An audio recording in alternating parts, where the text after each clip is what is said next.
We have become second-hand human beings. We quote others, we follow others. The psychologists, the philosophers, and all the saints and so on have told us what to do, what to think. We never wipe the slate clean so that our brains are fresh.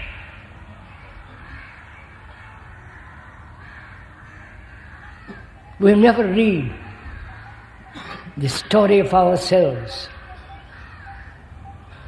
The story of ourselves is the story of the rest of mankind. The story which is you. We never read that book. It's not printed in a book.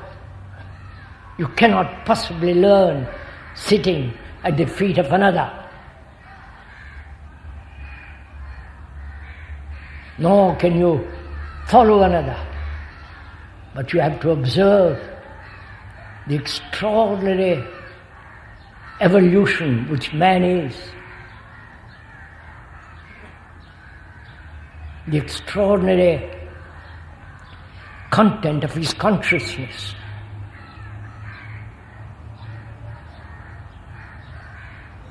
What is consciousness, what he is. Why he behaves in this unreasonable way, without any sense of beauty, love, compassion.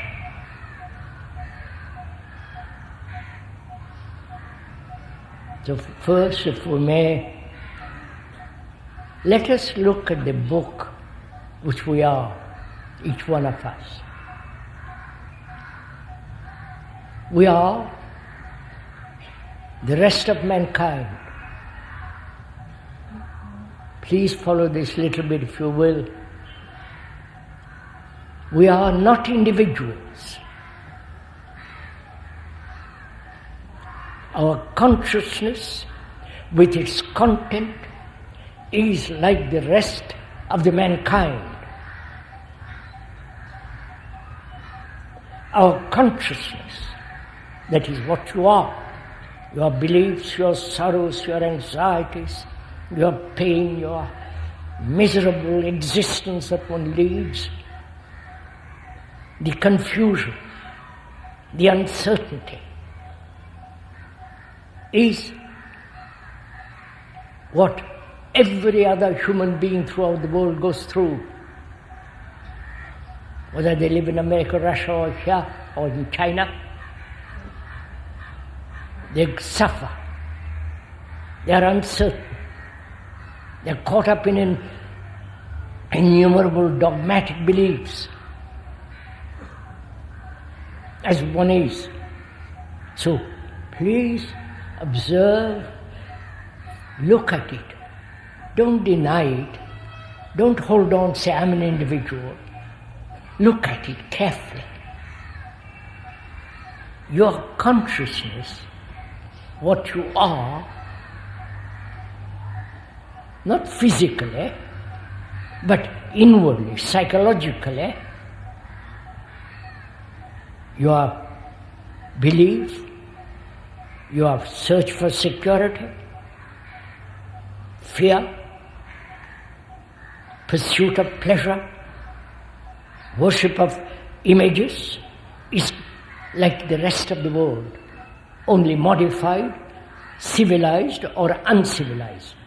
Either it is merely a tribal or it's highly sophisticated, rational conclusion, but the consciousness of each one is the common consciousness of all mankind. So you are not an individual. This is very difficult to accept because we are conditioned by religion, by education, by society, that each one of us is separate, seeking his own particular salvation, his own particular enlightenment. But when you observe this very closely and carefully and totally impersonally, if you can, then you will see that we are like the rest of the world, like every other human being who is sitting next to you or sitting miles away. He goes through what you are going through. Physically, bodily, you may be taller, fairer, capable, but consciousness, the inward content of your being, is like the rest of the world. So you are the world, and the world is you.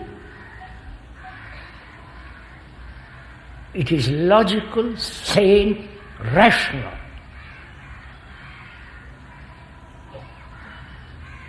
You cannot possibly deny this fact, though you may cling to your individuality. This is the real, actual fact that we are actually the rest of mankind.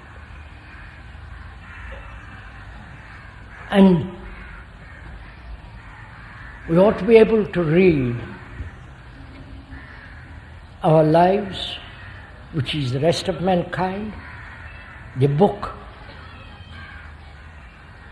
of history of which we are. So let us inquire together if one is capable of reading the book. I mean the book in the sense what you are. To look at what you are.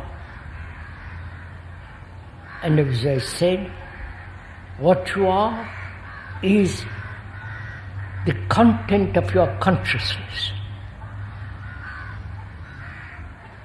Both the conscious as well as the unconscious.